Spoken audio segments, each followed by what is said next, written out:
What's up mga pard? Maaga pala akong gumising kanina para magluto ng agahan. Pero bago ang lahat, ito nga pala si Pards TV na lagi nagpapaalalang piliin lagi ang magpakabuti. Ayong, nauli na ako sa pagbo-voice over.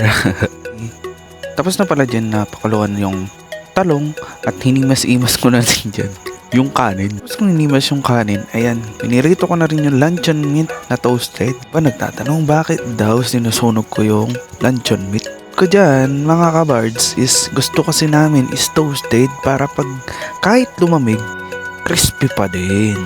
Kanya-kanya lang ng trip yan mga pards. Kami, yan yung trip namin. Kaya, sabayan nyo. Luto na dyan yung luncheon meat at isa-set aside muna natin dyan.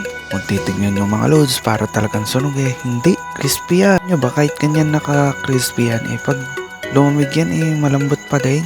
Agay, yan pala yung paborito namin na luncheon meat na binibili ni nanay sa kantaw.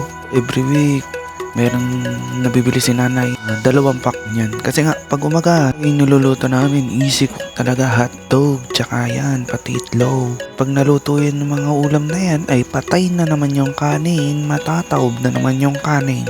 Okay, pagkatapos ko nung nag-set aside ng luncheon meat, ay sinunod ko na rin yung hotdog na paborito namin.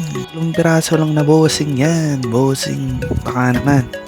Hiniwa-hiwa ko lang dyan yung hotdog ng maliliit. Kaya pag may narinig kayong aso na tumatao sa background ko, yung talagang mapigilan. Inak pa siya ay sinasawa. Talagang tumigil. Kaya na dyan yung hotdog. Tapos sinalo-halo ko para mag-crispy din.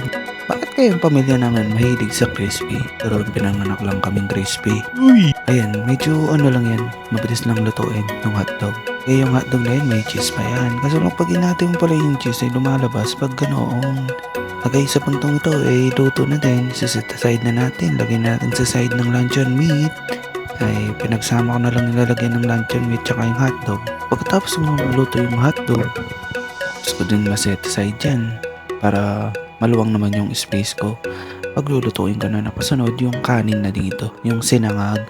Kasi sa puntong ito, isip ko na unahin ko nang lutuin yung sinangag, isusunod ko yung itlog, tsaka yung dilis, tsaka yung tuyo. Ano ba mga parts? Hindi ba matatawag yung kanin kung ganito yung ulam natin? Kung ito, nilagay ko na yan yung bawang. Siyempre, golden brown, hindi sunog ah. Ito parang nakikita ko magiging sunog ata yung bawang ko. Halo mo yan. Ayun, nilagay ko na yung kanin. Halo, binigyan ko ng asin dyan. Pero hindi ako naglalagay ng bechin ganun. Ay, wag na lang. Asin lang tayo. Pagkatapos ng luto, nilagay ko na sa isang Tupperware. Ay, nabubulol pa ako mga card. Nagutom na ako. Ayun, sinunod ko na ngayon yung itlog. Para yung tuyot, dilis hindi ko na na-video. Oh, sarap. Hanggang dito na mga parts. Thank you for watching and follow for more.